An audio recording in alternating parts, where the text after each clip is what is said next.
हरे कृष्णा, राधे राधे साथियों। मिलिए मेरे प्यारे लडुआ से और प्यारे कन्हैया से। साथियों, अपने पिछले वीडियो में मैंने आपसे बात करी थी कामदा एकादशी के विषय में, और आज मैं आपसे चर्चा करने जा रही हूँ वैशाख मास के विषय में। हिंदू पंचांग के अनुसार चैत्र मास के बाद दूसरा महीना वैशाख मास का होता है, जो कि चैत्र पूर्णिमा, जो कि 6 अप्रैल 2023 को है, उसके अगले दिन यानी 7 अप्रैल 2023 से आरंभ हो रहा है। हरि अनंत, हरि कथा अनंता, अर्थात भगवान श्री हरि विष्णु के अनंत रूप हैं और उनकी कथाएं भी अनंत हैं। इस मास में भगवान श्री हरि विष्णु की तुलसी दल से माधव रूप में पूजा होती है, जिस कारण इस वैशाख मास को माधव मास या मधुसूदन मास भी कहते हैं। वैशाख मास में भगवान विष्णु की पूजा का अनंत गुना फल मिलता है और साथ में तुलसी और पीपल के वृक्ष की पूजा का भी विधान है, और इसके साथ ही साथ त्रिदेव यानी ब्रह्मा विष्णु महेश की पूजा का भी विशेष महत्व है। वैशाख मास की महिमा का वर्णन स्कंद पुराण में कुछ इस तरह लिखा है।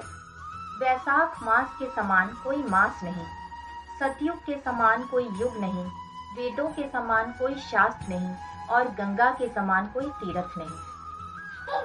इस मास में भगवान विष्णु की उपासना करके साधक के सारे पाप नष्ट हो जाते हैं, उसे सुख समृद्धि का आशीर्वाद मिलता है तथा भगवान विष्णु की विशेष कृपा मिलती है, जिससे उसके जीवन के सारे कष्ट नष्ट हो जाते हैं।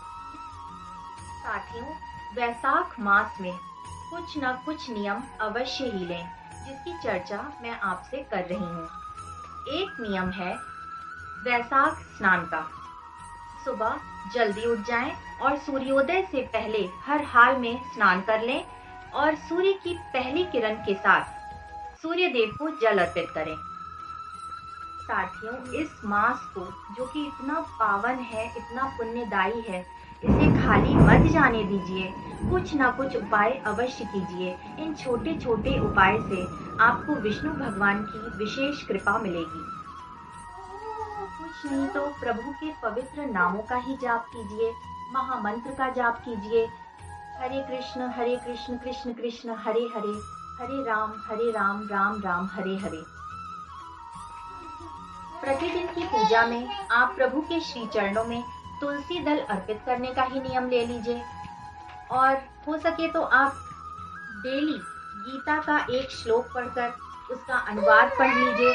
कुछ ना कुछ तो अवश्य ही कीजिए। विष्णु सहस्त्रनाम का पाठ करें और कुछ ना कुछ अन्नदान या जल दान का प्रतिदिन का नियम ले लीजिए।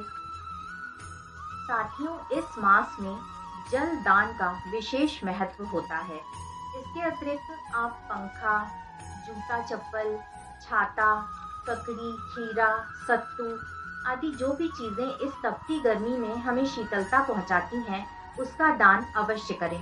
हो सके तो पशु पक्षियों के लिए ही पानी की व्यवस्था करें, और अगर चाहते हैं तो नलकूप, बावड़ी आदि की व्यवस्था करें। इसका अनंत गुना फल मिलता है। आपको पता है, इस मास में बहुत सारी पवित्र तिथियां आती हैं, जैसे वरुथनी एकादशी, मोहिनी एकादशी, वैशाख पूर्णिमा, अक्षय तृतीया, परशुराम जयंती आदि। इन सब में आप दीपदान का नियम शाम की पूजा के समय ले सकते हैं, या फिर इतवार आप शाम की पूजा में दीपदान का नियम ले सकते हैं। अक्षय तृतीया के दिन ही वृंदावन के श्री बांके बिहारी लाल के चरण दर्शन होते हैं। पूरे साल में यही वो तिथि है जिस दिन हम अपने प्यारे बांके बिहारी लाल के चरण दर्शन करते हैं। तो बोलो वृंदावन के श्री बांके बिहारी लाल की जय। छुट्टी के दिन जाकर गंगा स्नान कर लीजिए, कुछ दान पुण्य कर लीजिए। कहने का मतलब ये है कि इस मास को बिल्कुल व्यर्थ ना जाने दीजिए।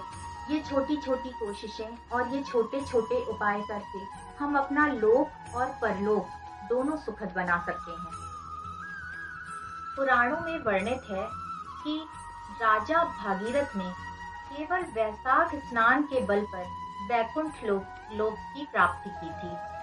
आप छुट्टियों के दिन ना सही, तो लास्ट के 5 दिन, आखिर के 5 दिन पवित्र नदियों में स्नान कर लीजिए, तो उससे भी आपको पूरे महीने के स्नान का फल मिल जाएगा।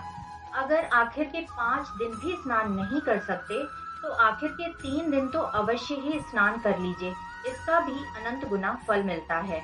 और अगर आप पवित्र नदियों में स्नान ना कर सकें, तो घर में ही नहाने के पानी में गंगा जल मिलाकर स्नान कर लीजिए। इस मास को खाली मत जाने दीजिए, कुछ ना कुछ पुण्य कर्म अवश्य ही करिए। जो भी साधक वैशाख स्नान करने जा रहे हैं, वो अपना वैशाख स्नान चैत्र पूर्णिमा जो कि 6 अप्रैल 2023 को है से आरंभ करके वैशाख पूर्णिमा जो कि 5 मई 2023 को है तक करें। If my video is helpful for you, please like, share and subscribe. Thank you. Radhe Radhe.